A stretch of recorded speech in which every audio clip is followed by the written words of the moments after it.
Here's the story of how someone who claims to be your friend can turn into an obsessive lunatic, capable of doing the unthinkable. How did something that seemed like just a friendship end in one of the worst crimes in England? That's what we're about to uncover.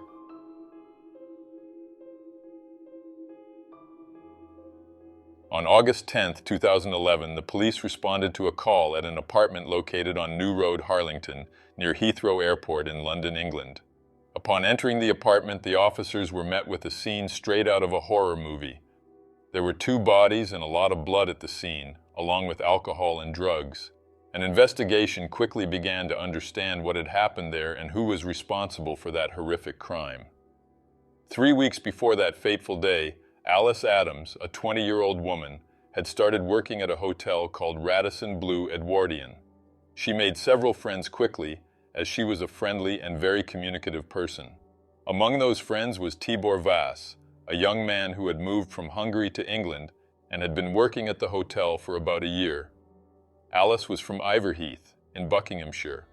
According to her friends and family, she had a deep love for music and even played a few instruments. Tibor Vass also had a great love for music and played a few instruments as well. This common interest brought him and Alice closer. Tibor, who was born and raised in Budapest, Hungary's capital, was described as an intelligent, hardworking, and responsible young man.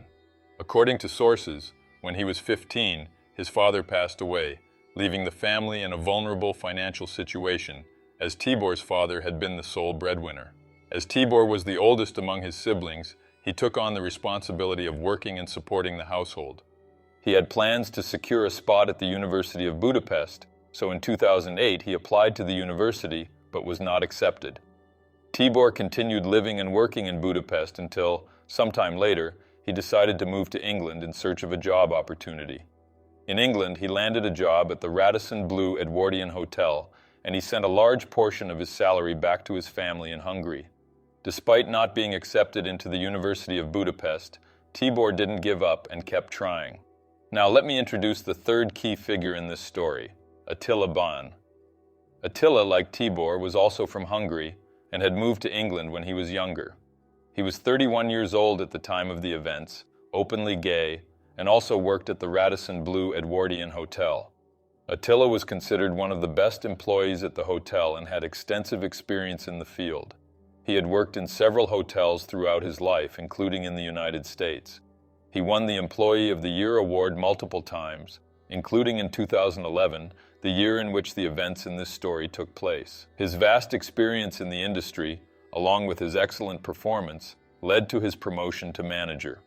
According to sources, Attila left Hungary due to the intense discrimination he faced for being gay. The situation in his home country was very difficult for him, and he felt that he had no future if he stayed there. Thinking about this, Attila decided to move to another country, a decision that not only changed his life, but also the lives of Alice and Tibor. When Tibor moved to London and started working at the Radisson Blu Edwardian Hotel, Attila took him under his wing. They were both from the same country, and Attila wanted to help the young man adapt to life in England. Tibor's mother was very happy when she found out.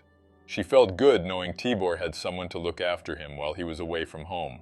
Sometime later, Attila managed to buy an apartment in London and asked Tibor if he would like to live with him. Both of them lived alone. Tibor was paying rent, so Attila proposed that the young man move in with him without paying anything, only asking for help with household chores. Tibor accepted Attila's offer and appreciated having a friend who was helping him with almost everything. But the truth was that Attila wanted much more than friendship, something Tibor took a while to realize. When Alice Adams started working at the Radisson Blu Edwardian Hotel, she and Tibor developed a strong friendship and later began dating. Around the same time, Attila became very jealous and started hitting on Tibor, revealing his true intentions. Tibor was direct with his words, telling Attila that they were just friends and nothing more. Attila didn't show it, but deep down he was furious. In his mind, Tibor was an ungrateful person.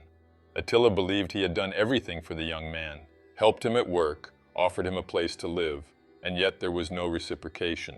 Thinking about this, Attila promised himself that things wouldn't stay this way. Everything got worse when Tibor started going out without him. Attila felt like he was being left behind. Additionally, Tibor had finally secured a spot at the University of Budapest in Hungary, and was planning to return to his country to start his studies. This was something Attila didn't want. It was something he couldn't allow. As you may have guessed, Attila had become obsessed with Tibor and feared that if Tibor went back to Hungary, they would never see each other again. This even led to an argument between them, but it didn't go any further. However, the worst was still to come. On August 9, 2011, Attila told Tibor that they should celebrate the young man's acceptance to the University of Budapest. Attila proposed to Tibor that they have a small gathering at his apartment and asked him to invite Alice. Tibor was very happy and agreed to Attila's suggestion. In his mind, Tibor probably thought his friend was happy for him, for achieving one of his dreams, getting into the University of Budapest. He had even already planned his trip back to his homeland, where he would begin his studies. But the truth was that this gathering would end tragically for Tibor and Alice. Later that same day, Attila, Tibor, and Alice gathered at the apartment to celebrate. The next day, on August 10, 2011, none of the three showed up for work at the Radisson Blu Edwardian Hotel. The other hotel staff grew concerned and tried to contact the trio multiple times, but no one responded. Around 3 p.m., the hotel staff decided to contact the authorities and report the situation. When the police managed to enter Attila's apartment, they found Alice lying on the living room floor, her head covered by a pillow. She was almost entirely covered in blood, with numerous puncture wounds on her chest and back, caused by a sharp-edged object, most likely a knife. Tibor was found in one of the bedrooms of the apartment. He was on the bed and completely naked. There was less blood on his body compared to Alice's, and the police noticed 2 puncture wounds on the young man's chest, most likely caused by a knife. The police searched the apartment for Attila but couldn't find him anywhere.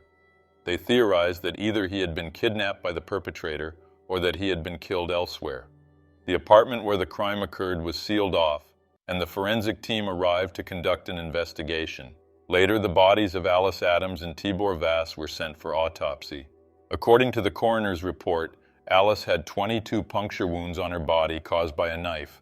Most of the puncture wounds were in the chest and back regions. The cause of Alice's death was hemorrhage, resulting from the numerous injuries. As for Tibor Vass, he had 2 puncture wounds on his chest, also caused by a knife. These wounds hit his heart, and like Alice, Tibor died from hemorrhage as a consequence of his injuries. DNA from a third person was found on both bodies. According to the report, the DNA was male, and there were indications that the owner of this DNA had been intimate with both Alice and Tibor. During the forensic examination of the apartment, the knives used in the crime were found, along with empty bottles of alcohol and a small quantity of drugs. For 2 days, the detectives and the forensic team worked in the apartment, collecting as much evidence as possible. On the 3rd day, when they returned to the apartment to continue their work, they encountered the door to one of the rooms locked. This was very odd, as no one on the police team had closed the door, and all the doors inside the property were supposed to be open. When they tried to open the door, the officers realized that a bed was blocking it from the inside. This was even stranger, as it meant that someone inside the room had placed the bed there to block the way. The officers then forced the door open, pushing the bed aside, and entered the room. When they searched the bed, which was a box spring, the officers were in for a surprise. Attila Ban, whom they had believed to have been kidnapped or already dead, was inside the bed, alive.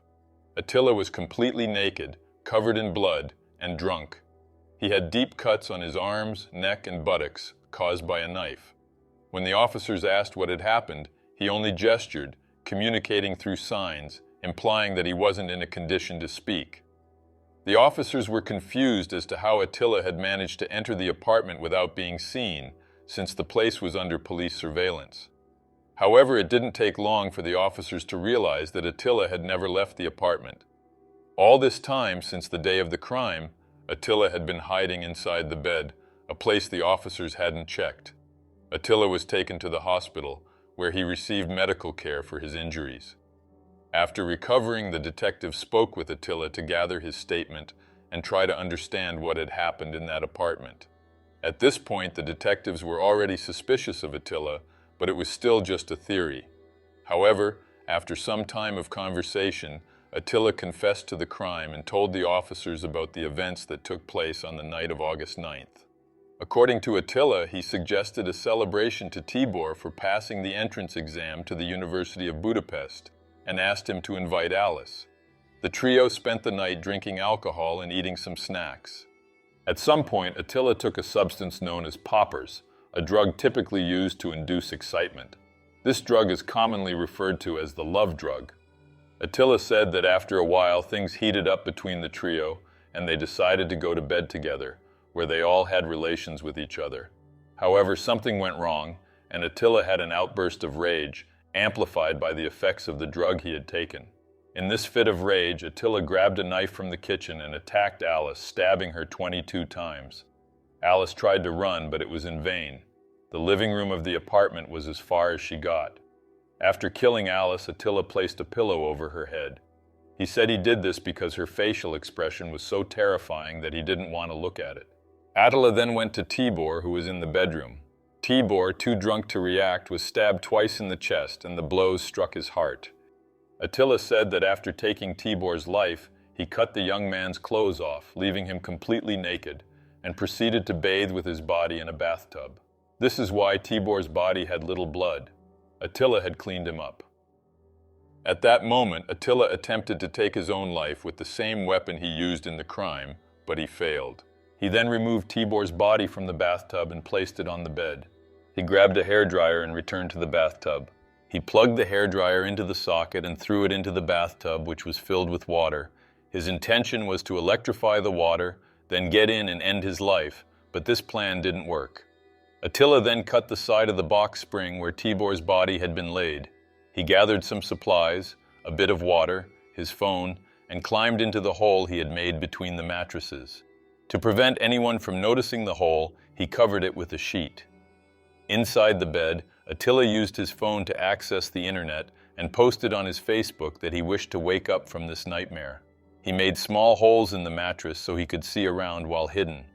Attila remained hidden inside the bed for 2 days, while detectives and forensic teams investigated the crime scene for evidence. When the police couldn't find Attila anywhere, they traced his phone. However, the tracking pointed to a location within a 300 square meter radius of the apartment. The police never imagined that Attila had been hiding the entire time inside the bed, right in the crime scene. At night, when the police team left the apartment, Attila would take the opportunity to leave his hiding spot, eat, drink water, and use the bathroom. Even if he wanted to, Attila couldn't leave the property, as there was a police officer guarding the crime scene at the door. Additionally, Attila's apartment was located on an upper floor. Therefore, if he had tried to jump out of the window to escape, he wouldn't have survived. On the second night he was hidden in the apartment, Attila attempted to take his own life again, but he failed. According to the police officers who worked on the case, the scene inside the apartment was like something out of a horror movie. The space in the bed where Attila hid for 2 days was emitting an unbearable smell, as it was filled with blood, urine, and the criminal's feces. After recovering from his injuries, Attila was formally charged with the crimes and sent to prison, where he awaited his trial. The case had a significant impact throughout England and Hungary, as 2 of the people involved were from that country. The entire story seemed like a horror movie, and newspaper headlines featured the title, "A Monster Under the Bed," a clear reference to Attila Ban, who hid inside the bed for 2 days. Alice Adams' mother, named Sarah, made a statement saying that the whole family was devastated. She also mentioned that one of her daughters, after losing her sister, developed panic attacks and underwent a drastic change in behavior. The loss of Alice was a tragic event for the family and caused a significant decline in the lives of all of them. Alice Adams was buried in her hometown, and according to sources, around 500 people attended her funeral to say their goodbyes. Tibor Vass's mother, named Rosalia, also made a statement about her son. She said that Tibor was a great person who loved working in England and was very happy because he had finally been accepted at the University of Budapest. The young man had a flight scheduled to Hungary on August 30th and was very excited as he would be close to his family and begin his studies. Rosalia also mentioned that Attila had personally promised her that he would take care of Tibor and not let anything happen to him. She said that she trusted Attila and treated him like a son. It had never crossed her mind that he would be capable of doing what he did. Rosalia thanked the London police for all their support and said there were no words to describe the pain she was feeling at that moment. Tibor Vass's funeral took place in his hometown in Hungary. According to sources, hundreds of people attended the ceremony to say their final goodbyes. Attila Ban's trial began on July 9, 2012. In court, prosecutors presented several pieces of evidence showing that Attila was obsessed with Tibor and very jealous of him. Some witnesses stated that Attila stalked Tibor, even though the young man said he wasn't interested. In his statement, Attila said in court that he didn't remember much about that night. He said he only remembered that he, Alice, and Tibor had sex, but when he woke up the next day, everyone was already dead. Indeed, there were male fluids on both Tibor and Alice, and the DNA matched Attila's. This indicated that they had indeed had sex, but it couldn't be determined whether it was consensual, as both victims were heavily intoxicated. On July 18, 2012, Attila Ban was found guilty of the crimes against Alice Adams and Tibor Vass. As a result, he was sentenced to 26 years in prison. He will be eligible for parole only in 2038.